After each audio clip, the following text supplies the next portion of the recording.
IVM.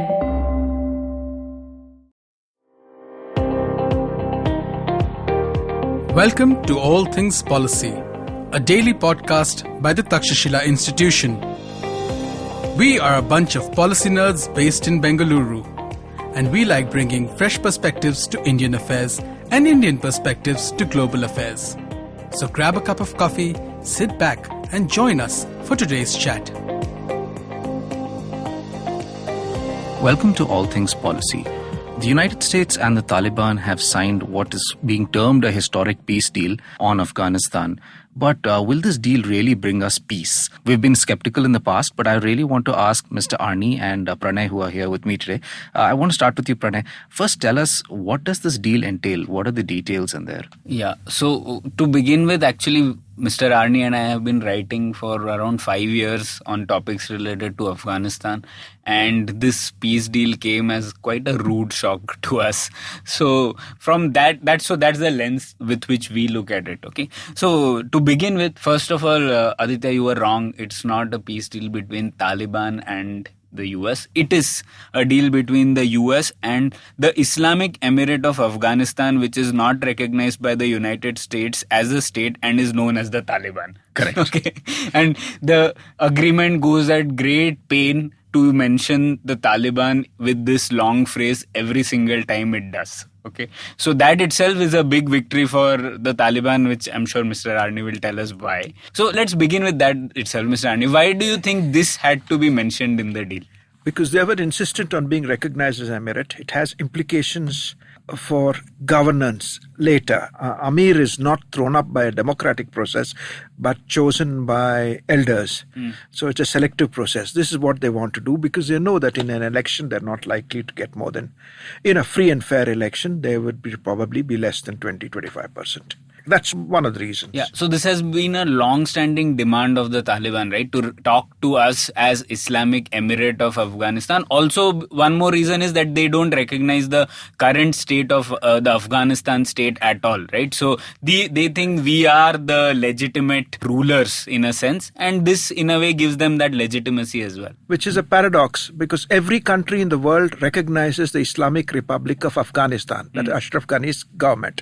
No country in the world, not even Pakistan, recognizes the Islamic Emirate of Afghanistan.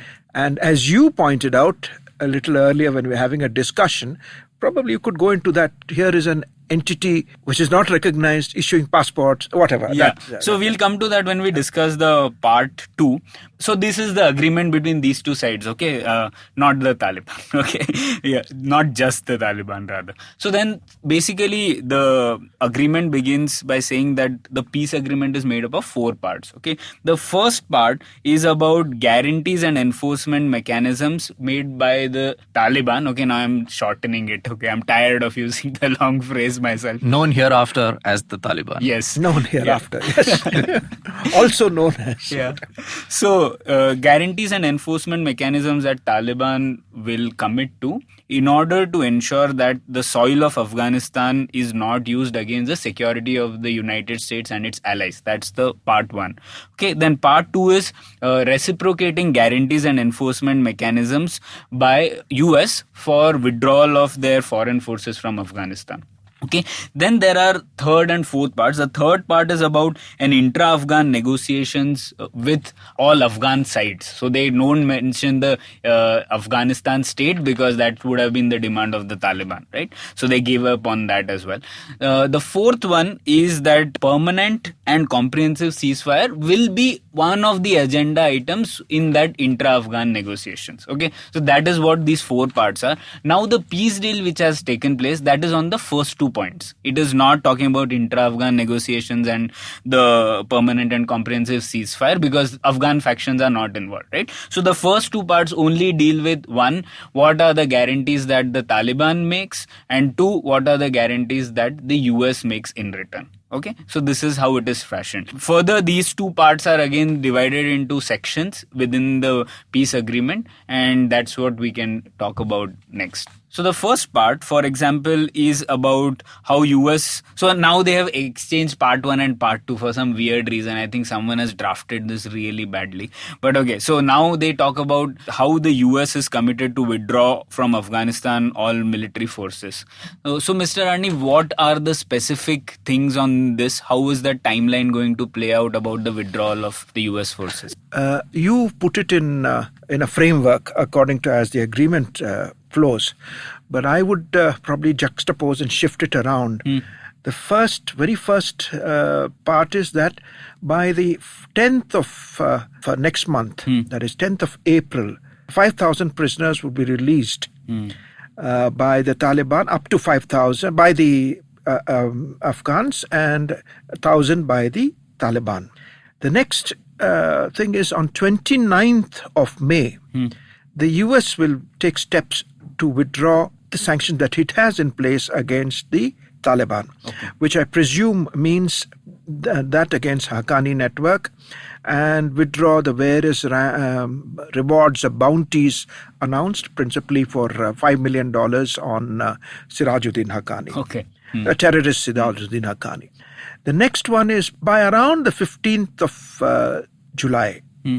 That is 135 days from yesterday. I mean, 135 days would bring it somewhere around 10th or 11th of July, but let's say middle of July.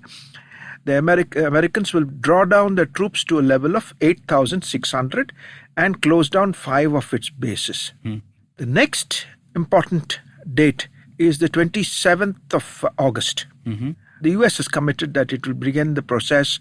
The process of delisting from UN would be completed by then. Which effectively means that by the end of August, around the end of August, the Taliban would have secured most of what it requires, except a position in Kabul. Sitting in Kabul, everything else is withdrawn. 5,000 troops back. Haqqani can come in and go out whenever he wants to. He no longer has to look over his shoulder at the drones. Those are the thing. The Americans get nothing except that the withdrawal is not like you had tweeted yesterday. It is no Vietnam type of withdrawal. No US Embassy, helicopters on the US Embassy withdrawing as they did in Saigon. It is a more honorable withdrawal. But let me bring in one point here before I give it back to you.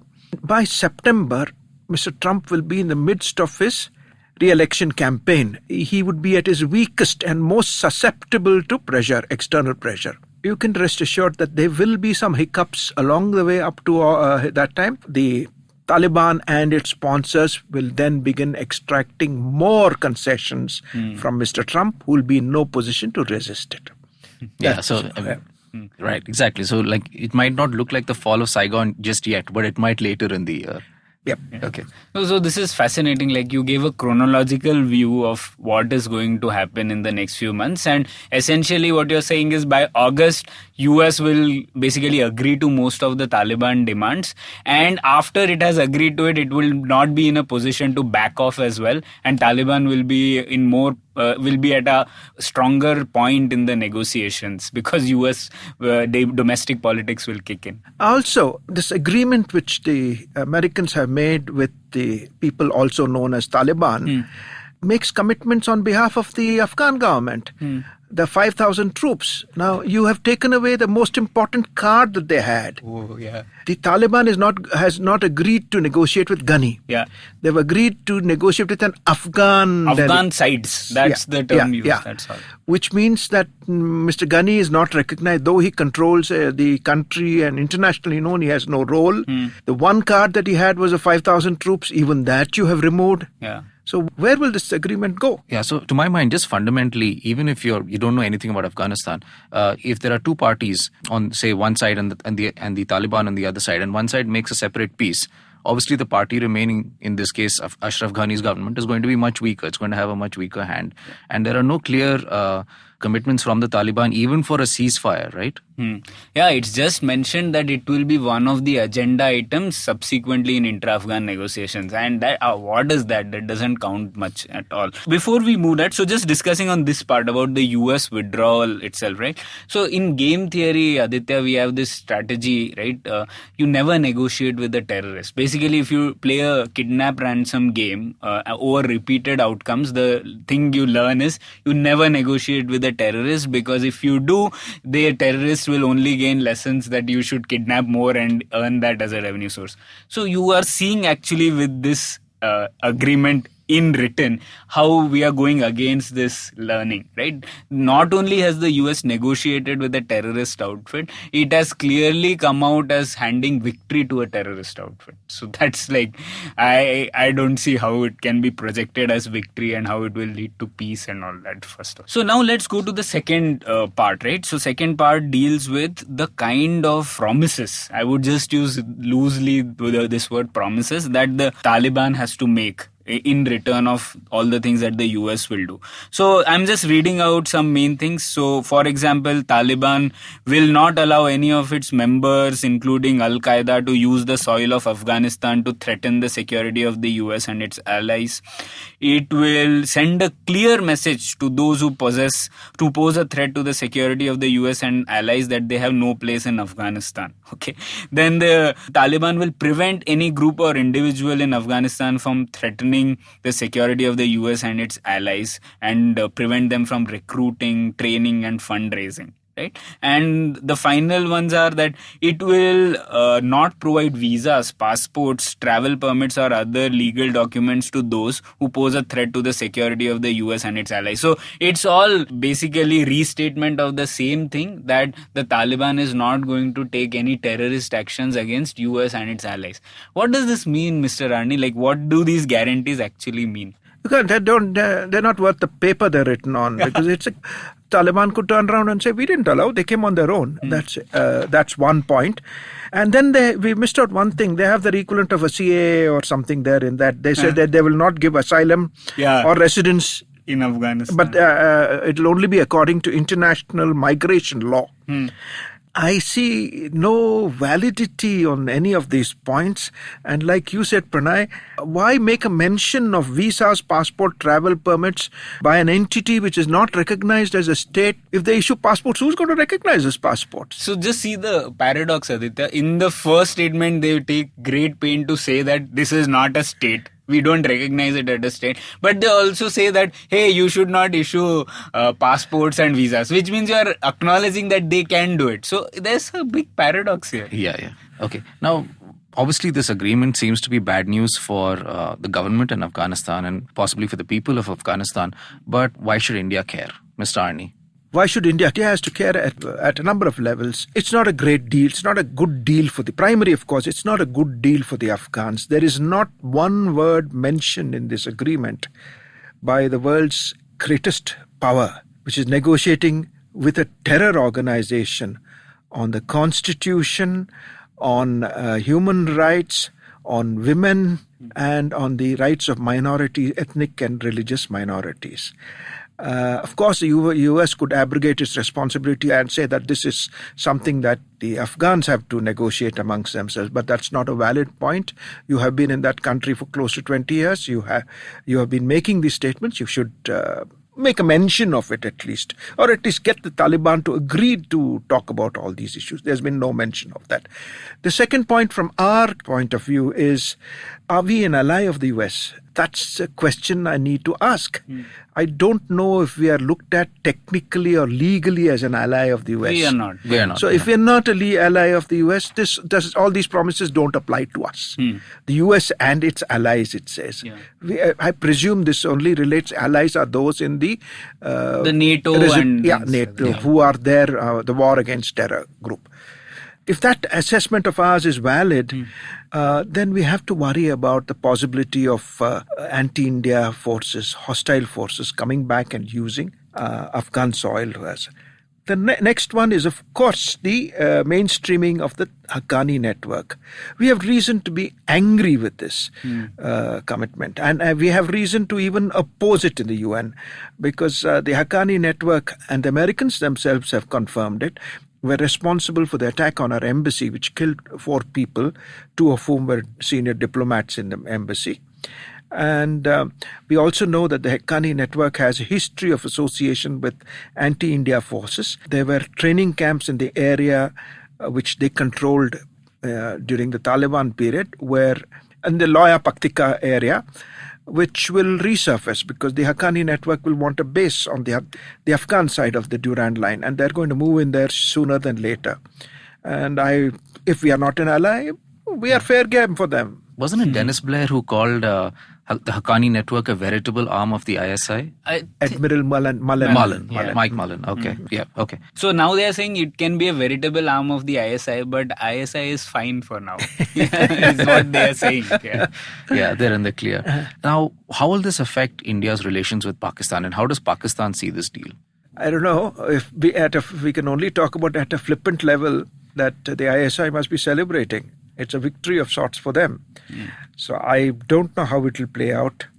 Maybe, whether the Pakistanis turn over a new leaf and join the Committee of Nations or continue to use jihad, it's bad news for us. If they're going to be good guys henceforth, they will push all the bad guys into Afghanistan. Their own bad guys and the bad guys that they have trained. And those bad guys are going to land up in Khost, Paktika, that area. They'll get sanctuary there. And if they continue to be bad guys, they will still do the same. Plausible deniability is a word which makes all that thing. Plausible deniability is what we say. It's strategic depth to carry on more terror, carry on their jihad. So there are 2 ways to look at it, Aditya. We were discussing this, right? One line of thinking in India is that now, even though Pakistan wins, they have a bigger problem on their hands now, right? That they have to look at Afghanistan and they have to invest resources on managing that front. So maybe because they are now invested in managing the problems of Taliban and Afghan politics, they will have less attention to pay on the Indian side, and in that way it is good. So that is one line of thinking.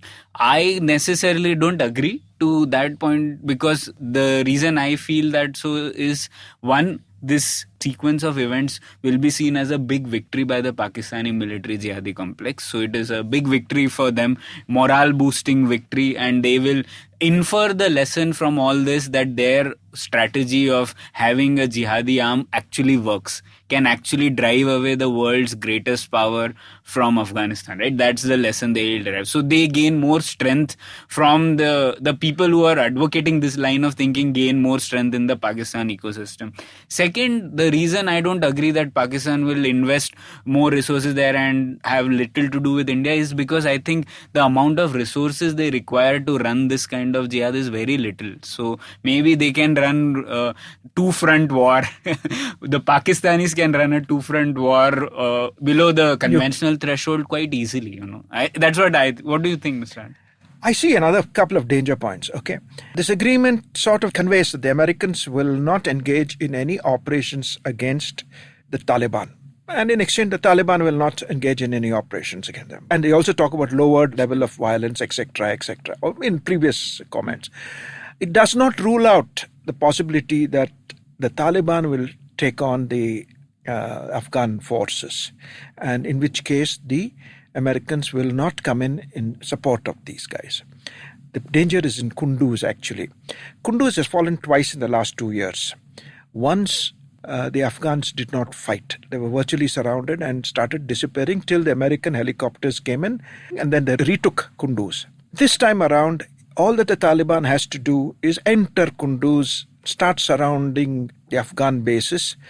You'll find that the Afghans would prefer to walk away or surrender their area rather than put up a fight, because they know that they're surrounded on all sides by the Taliban and there's no air support coming. So Kunduz is the first one which will fall. If Kunduz falls, there are other dangers. It will slowly go to other places in the north. Shibargan, even Faryab, Balkh, Badakhshan, maybe even Herat. I'm not sure about Herat because I'm not sure which are the bases the Americans will retain. Maybe Herat is one of them. or Shindand or whichever.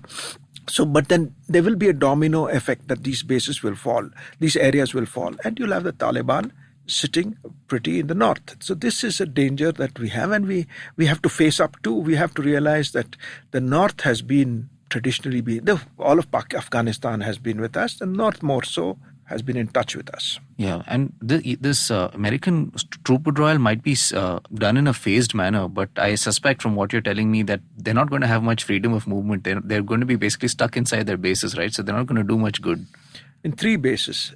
What is it? They're withdrawing from 5 bases. Yeah. I don't know. There are various definitions of bases. Yeah. Some years ago, it was 400 bases, so we don't know. Mm-hmm. But there are about 6 to 8 major bases that we can think about. 6 is the figure I have, maybe 8. My own feeling is then they're going to hang on to Kandahar, Bagram, and probably Shindand or Herat. They built a major base in Herat.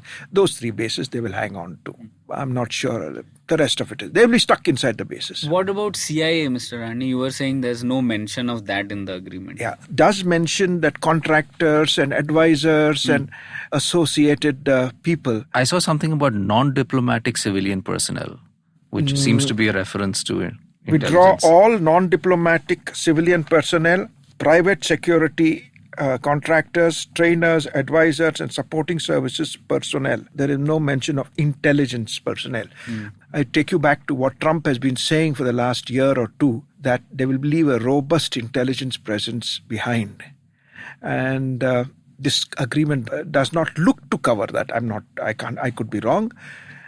CIA would be there, and CIA has its special forces also. They have around 3,000 Afghans with them. Maybe it's more, maybe it's less, I don't know. Plus they have their highfalutin toys, their drones and things like that. The drones are under CIA control. We presume that they would have a base or 2 for themselves. Probably Taliban has accepted that. That's the reason it's kept out of... So you think that the CIA will continue hostilities against the Taliban? Well, I don't know. I really don't know. But I will think that they will remember that they lost 7 people in Forward Operating Base Chapman some years ago when the Haqqani network, suspected to be Haqqani network, attacked. There was a suicide bomb, a suicide explosion in that base. So I don't think the CIA is some entity which will forget that easily. So I think maybe it is like an insurance policy, right? Maybe Taliban, if doesn't agree to it, the CIA will still be there. That's a small victory, I guess.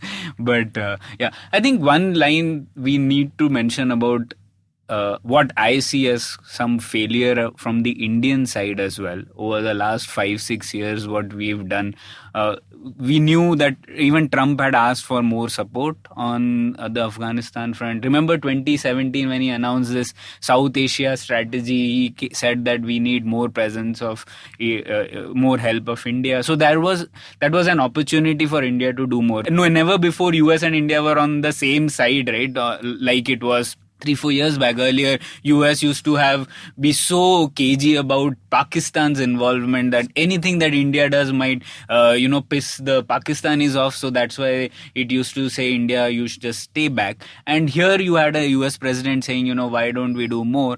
And I don't think there is sufficiently done from the Indian side as well. We continue to say that we are going to support economically, etc., but we never said anything on the security front.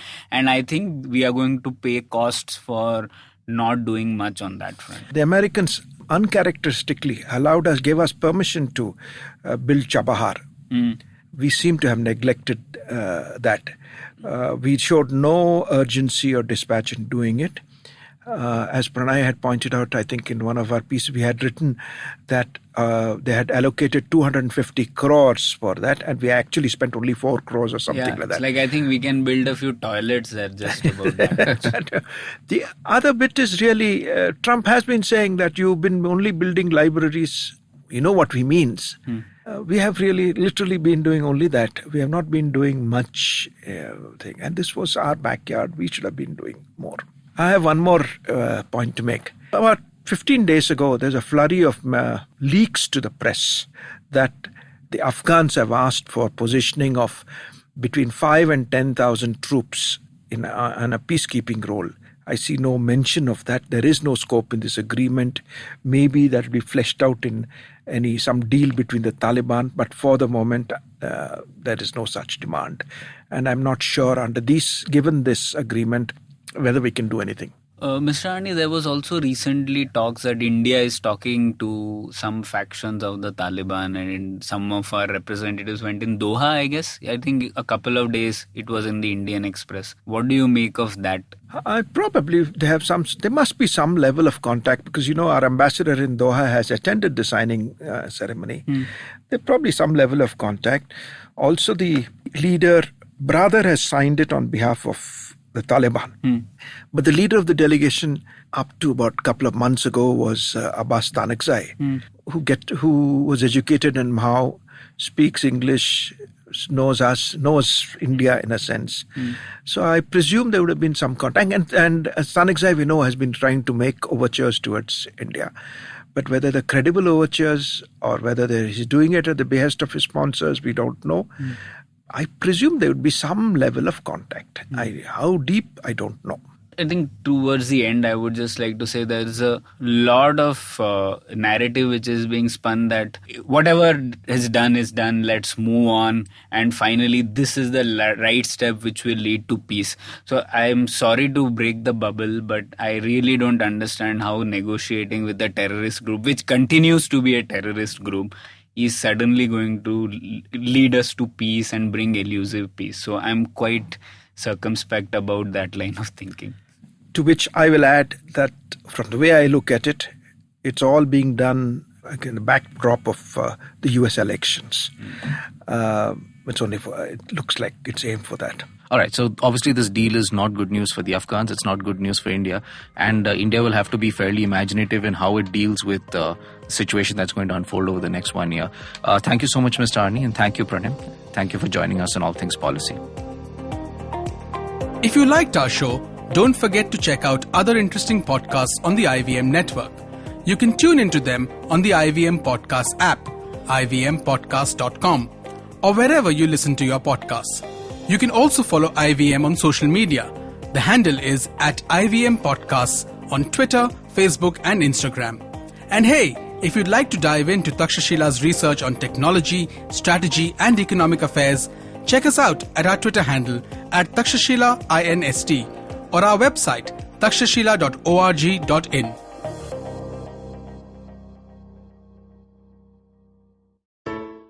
I hope you enjoyed that show. We'd like to thank our sponsors this week, HDFC Life and Paytm Money. Also, just a very quick note, I would really appreciate it if you guys could fill out a really short survey on our website. It's on ivmpodcast.com/survey. It's just a brand recognition survey for us to kind of work with the advertisers and give them some data. So it's a very short, less than 1 minute survey. Really appreciate your help in filling it out. And let me tell you a couple of things that you should check out this week. On Paperback, the host of Edges and Sledges, Dhananjay Chuck, gets in a conversation with Satyajit and Racheta about his podcast, cricketers, and stories that have stayed with him. On Football Report, Karthik Sivrama and Gaurav talk about Liverpool's losing to Atletico and give their predictions for the second leg of the Champions League. On Golgappa, Trupti is joined by Lakshmi, host of Litnama. They talk about literature, books, and more. On Edges and Sledges, DJ, Ashwin, and Varun talk about India's great run at the T20 Women's World Cup and the New Zealand versus India Test. On Ganatantra, Saryu and Alok are joined by Rahul Verma of the Center for Policy Research. They discuss how Indian voters vote along the lines of ideology and identity. Thanks and keep listening. Hi guys, this is Ayushi. And I am Ritasha. And welcome to Agla Station Adulthood. It's a fun podcast we've got going on, and we'd love for you to tune in and enjoy with us. Join us as we stop at various stations and discuss different topics that seem to be bothering us and hopefully Dating, you as well. relationships, beauty, just being an adult, lots of different things. We don't have a great grip on it, but we've done okay so far. Catch Agla Station Adulthood every Thursday on the IVM app, the IVM website, or wherever else you get your podcasts.